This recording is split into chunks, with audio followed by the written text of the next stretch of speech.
Good morning, everybody. Welcome back to the channel. I am AmalgamAsh, and as promised, this is Cemetery Mary. We just got done talking to a very living impaired Theodore, and we've made up with Crovens. We had a very productive last session, I have to say. And it's a beautiful day today. After so much talk of rain, Mary even brought her umbrella. But let's continue this adventure where we picked up. And as before, I'm allowing us to view this game in its full glory without the distraction of a face cam. But it was clear that I wouldn't be needing it, the umbrella. The sun felt so warm and so much brighter today. I hoped we would get some more sunny days like this before things start to get cold and cloudy again, because right now just felt so refreshing. I was on my way to the cemetery once more. I didn't have any flowers this time around, but I was sure that was okay. I brought a teddy bear last time after all. Besides, I now have a different method of being able to visit everyone there. I tried to visit Theo too, when I am able. I don't want to bother him too much. And even though he and I aren't best friends or anything, I can tell he appreciates it. I think I'll try to see him again today. I continued down the sidewalk, admiring all the things that looked so much happier in the sunlight. Birds, flowers, trees. But one thing that didn't was making its way towards me. To Twyla. And I didn't even realize until I heard her snap my name. Or is it Zapara? Oh, Twyla. Funny running into you here, huh? I see you're out and enjoying the sun. I haven't heard a lot from you, you know. Yeah, but likewise, you know? But I've been investigating on my own time. Do I need to remind you that you're the one who offered to help me and not the other way around?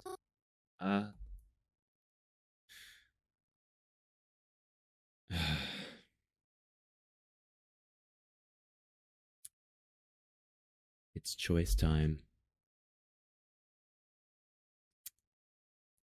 I get the feeling she's not going to appreciate any of these answers.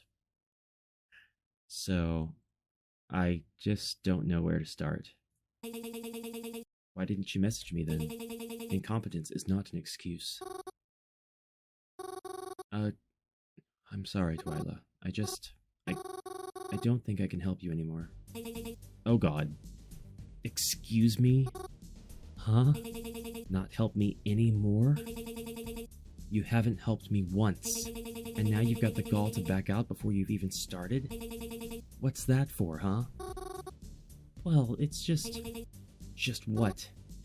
Tell her the truth, Mary. Yeah. I want to help, but I just can't. I'm sorry. It's too much. It's all been too much. The situation, the intensity, I can't catch a killer. I shouldn't have told you that I wanted to help. I'm sorry. I'm really sorry. I hope you can understand. Oh, I understand. You do? Yeah, I do. I get it perfectly clear. Why bother helping me catch a threat when it could help fill up that precious cemetery you love so much? Whoa. What? Hold on. That's not true. I'd never risk someone else's life for that. Yeah, I'm sure you wouldn't. Just like I was sure you would help me. I apologize for lashing out so. I'm just running low on patience. You might not know it, but I tolerate a lot of bullshit from a lot of people. But one thing I refuse to tolerate is people who don't keep their promises. So go on then. Run to your little cemetery, Mary. I'll let you go, but I'll make sure you keep that promise eventually. Twyla angrily brushed past me after that. I felt hurt, to say the least, hearing what she thought of me, but I couldn't help her anymore. And it had to come out eventually. At the very least, it was something that I got over with. and I couldn't let it ruin today. I wiped my eyes of any tears and tried to regain my composure. I tried to focus on the nice things around me as I continued on my way. The birds, the flowers, the trees. The birds, flowers, trees. I couldn't let it get to me. She didn't know the truth like I did, and I couldn't keep Theo waiting. I continued on and up the way, and entering the cemetery, something felt off, and I didn't know why until I started approaching Theo's gravesite. Someone's there, at the gravesite. That's Sapara. Mary looks adorable here. Is that... hey! Wait! I followed them as they ran from me. They got out of my sight quickly, but I was determined to find them. I walked up and down the aisles, trying to keep my eyes and ears open, until eventually I began to hear something. I followed the noise, which led me to a tree, and...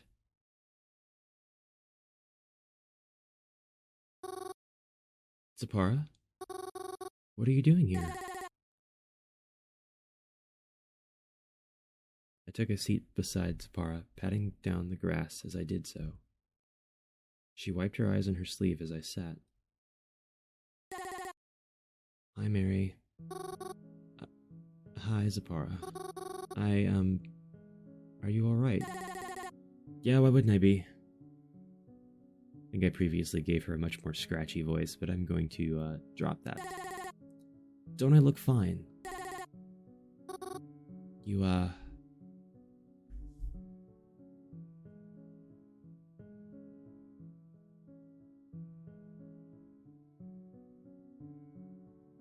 You miss Theo, right? Huh? I'm okay. I'm okay. Really, I'm sorry. I was just leaving. Don't worry about it. Sapara, I was surprised that you... Well... What? You... didn't show up to his funeral and all. I couldn't. Why not? You didn't want me in here anymore. And after the last incident, I promised Theo I would respect your boundaries. But I guess I broke that promise anyways, huh? I wanted to leave before you saw me, at least. Sapara, I wouldn't have stopped you from seeing him. I'm so sorry if I made you feel that way. No one should ever be prevented from seeing their loved ones. It's fine. I had already upset you enough. It's just... nothing's been the same now that he's gone. And I'm not sure it ever will. It still feels so unreal. I walk into our place, and I'm ready to start, like, I don't know, hitting him with my jacket sleeves or stealing his hat and running away with it. And now when I come home, it's all by myself. But all his stuff still smells like him. Smells just like before we left for the bar. His mug is still in the sink because he said he would wash it later. And his hamper is still full because we were going to do laundry together. And the TV remote is still stuck at the couch because that's where he last left it. He was my best friend. And he's totally gone now. I'm never going to get him back. I'm never going to get him back. I'm never going to see him again. That's not true. I promise. One day you'll see him again. A bit threatening sounding, but not in this life. Isn't that right? I don't know what to do anymore. I don't feel like myself. At least, not without him. I'm all alone. You're not alone. Croven's here, and I haven't talked to Croven since. Really? I don't even know what I'd say, or what it will feel like. The three of us were always together when we hung out. It feels unfair without him. It feels wrong. It will get better with time. I promise you it does. Maybe it won't always be the same, but it will be better. And Zapara? You're not alone. I know Croven would want to hear from you, and I really think you two should see each other. Even if it's awkward, you should know that. Let's start with Croven's here for you. And I am too. Even if I didn't always think you were the best person, that's... just because we don't get along doesn't mean I can't help you through this. So...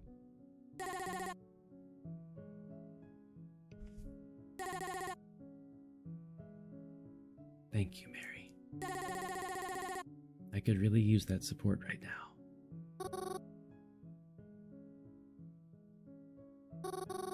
Yeah, of course. It's going to get better. I promise.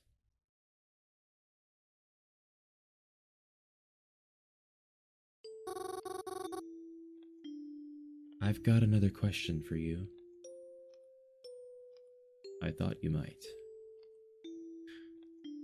I may have said this before, but giving mystery number kind of a deep, mysterious sort of toned voice, but it could very well be a woman.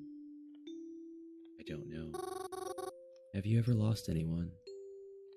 Why do you ask? I just want to see. Of course I've lost people. I don't think there's anyone alive who hasn't lost someone. I've probably lost more than you could fathom. How did you feel? It always starts the same. He's talkative tonight. It begins with devastation. But over time, those feelings, you get used to them. It's like a blur. You stop worrying about who died and start worrying about who's next. There is no rest. So, you become someone who doesn't need rest because it isn't going to stop. You just have to be ready for the next time. That sounds heartbreaking. It was. And it's why I'm fighting so hard. So that you don't wind up like me.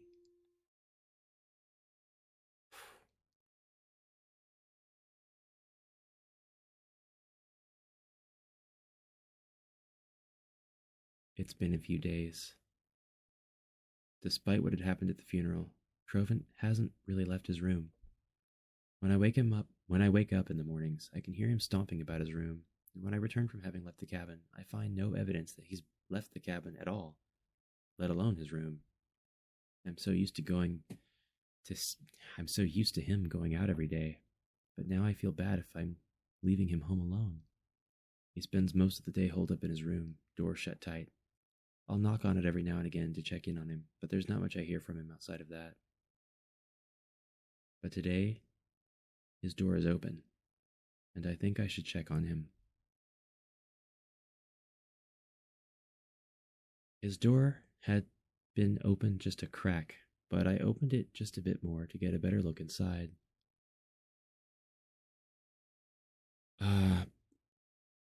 Look at that poster.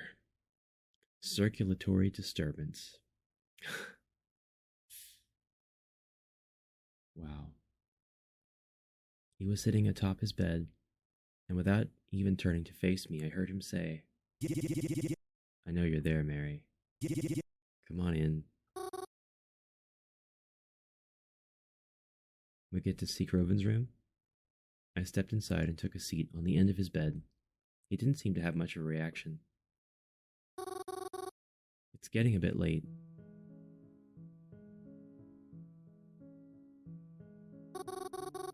I'll probably start dinner soon. Sounds good. You really shouldn't be smoking inside, you know? It's a lollipop. I see.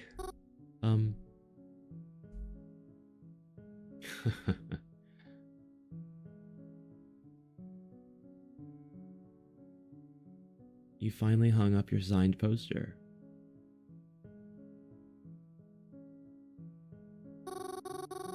It's a bit low to the ground, though, don't you think? It's fine. Besides, if it falls down, I don't have to worry about having to get a chair or anything to put it back up again. Ah, fair point. I like your deer plush. I do like his deer plush. Thanks. I haven't seen it before. Is it recent? Yeah. That person you met, Vass. They won at that time we met at the arcade. Said they had no room for it, and insisted I have it. I hope you don't mind that I didn't give this one to you. I know you like collecting toys, but... Oh, no. I totally get it. Don't even worry about it.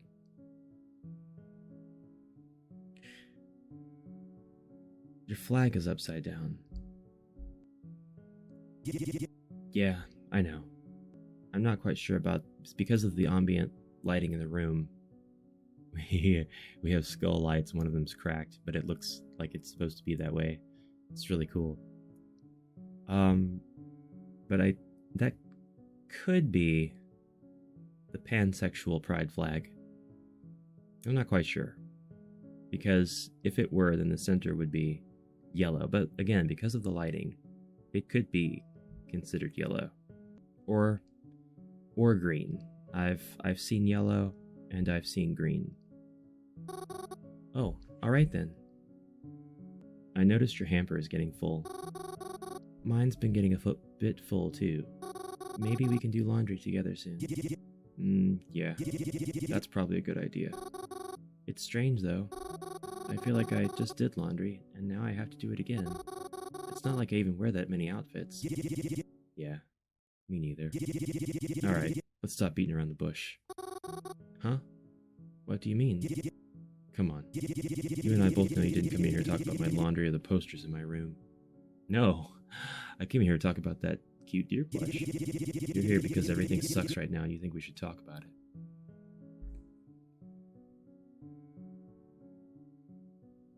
I don't think everything does suck. And I don't know though. I want to go with the most realistic response. Like, yeah, because if I say it's not so bad, it's like, no, I don't run into you in the hallways anymore. Yeah, everything does suck. You're right. Everything is awful. You know you can say it, right? Say what? Go on. Say that it sucks. You know I don't like using that language. Fair enough. I know things have been very hard lately, but I just don't know what to do.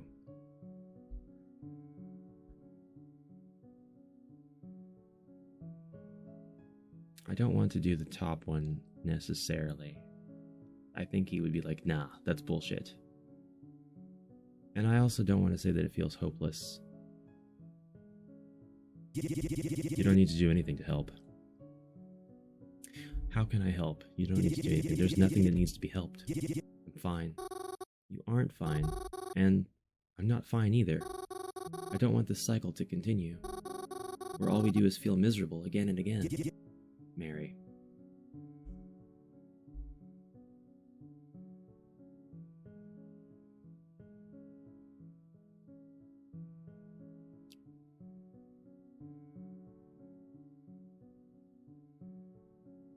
It's tough. Oh, the choices are so tough. I don't want her to seem overbearing. I don't want to say that I just want to help you. But I don't think these two could be conceived as selfish by Croven as well. I'm stressed. Mom and Dad have been missing for weeks on end. I haven't heard from them in over a month. I don't think anyone's even looking for them anymore, and I'm not either. I feel so terrible about that. They're gone, and what am I even doing about that? I feel so awful. I feel so helpless myself, and you're the only person I have. So when you treat me the way that you do, it makes me feel... I feel so sorry. I'll try not to let my feelings get the best of me anymore. Then, how can you just keep going on like that? Saying that you're fine when that's not true. And just settling for it. Because it's not like I have any other choice, man. You just don't get it. I know you're worried about your own parents. I know that's a shitload of stress on your shoulders, too. But at least you have some fucking hope in that situation. What hope do I have? My parents are dead. One of my best friends is dead. And there's no way around either of those facts. I'm never gonna see either of them again. And yeah, sure, maybe you can talk to them. But that doesn't mean that I can see them or be around them or do any of the same things I used to do with them. It's like, why fucking try? If everyone I get close to is just gonna die right in front of me, then why bother trying to do anything about it? Whether I'm happy or sad or whatever doesn't matter. Because it doesn't change the life I'm living right now. That's why everything is fine. And why it has no choice but to be fine. I know that you want to help, but all these solutions, therapy, relaxing at home, whatever, they aren't going to change anything. They aren't going to bring anyone back. Don't you understand that? Better than anyone? I'm sorry. I don't mean to sound like a dick when I say this, but your parents might come back one day. Mine sure won't. You can't stop living. I'm not. At least, I'm not trying to. I think that's obvious. Even though it might not be apparent to you, I know what I'm doing with my life, and I'm definitely not stopping it. But it doesn't feel like how it should. This isn't how things were supposed to be. No one could have predicted this. I could have. I should have told them not to risk going out that night. I should have done a lot of things. But it's too late now. I don't think you should be thinking like that. And how else should I be thinking? Listen, I know I'm not always the brightest girl, but if there's one thing I know about, it's loss. Here we go. Please, Croven. Right. Sorry for cutting you off. When I attend those funerals, I meet lots of people who are feeling the same way that you are. They're stricken with grief.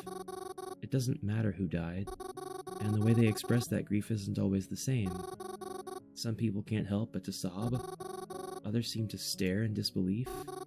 Like, if they wake up soon, they'll realize it was all just a terrible dream. And some of them simply talk to everyone around them as if nothing is the matter. But you can tell they'd rather be seeing their loved ones in different circumstances. I don't see these people for very long when I am there. But I know that all of those people have been getting better since that very day. It's why we have funerals. To start the healing process with closure. But despite its name, closure is just the first step.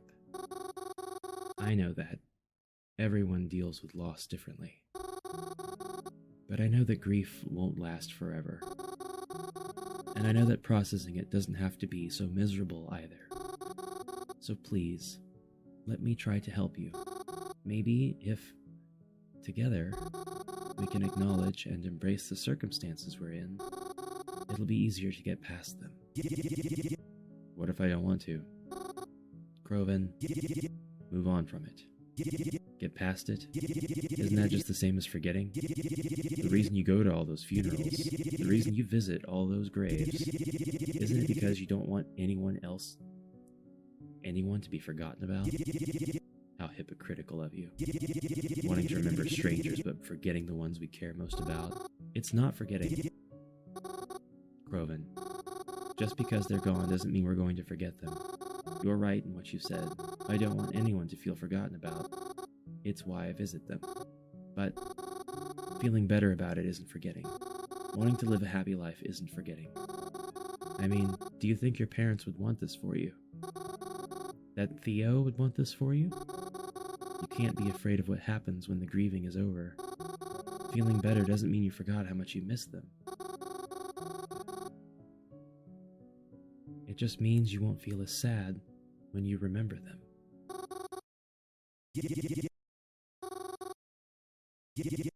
Mary. Yeah? You know I love you, right, Mary? Yes, I know. No. No, you don't. Come here. Groven motioned me over with a lazy hug-like gesture, and I scooted over to him. Do you know the reason we started staying here?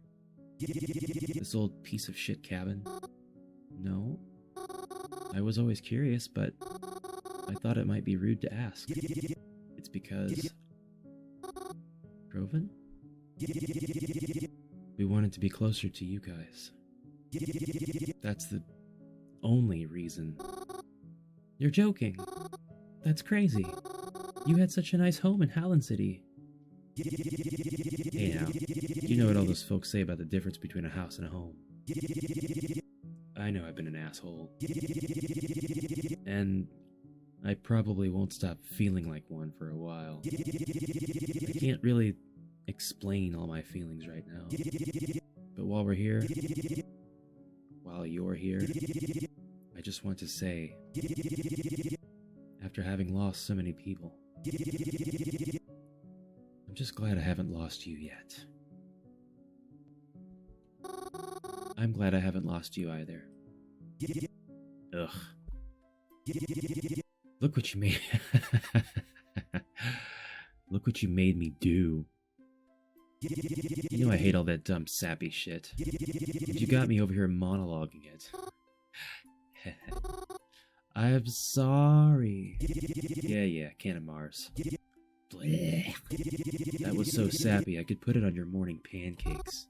Hey, don't let it happen again. I won't.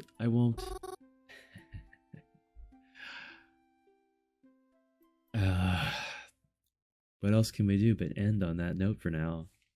Arcade Kitten, the creator of this game, must have perhaps an unfortunately close perspective on the subject of death and or loss. But it's amazing that it can be communicated through these characters and in this setting. It's extremely well done, and it's a lot of hard-hitting lines, for sure. And on that note, I'm out of time. I will pick this up again, and we will continue Cemetery Mary very soon. So thank you very, very much for watching, and I will see you again tomorrow. Have a great day, and until next time, bye for now.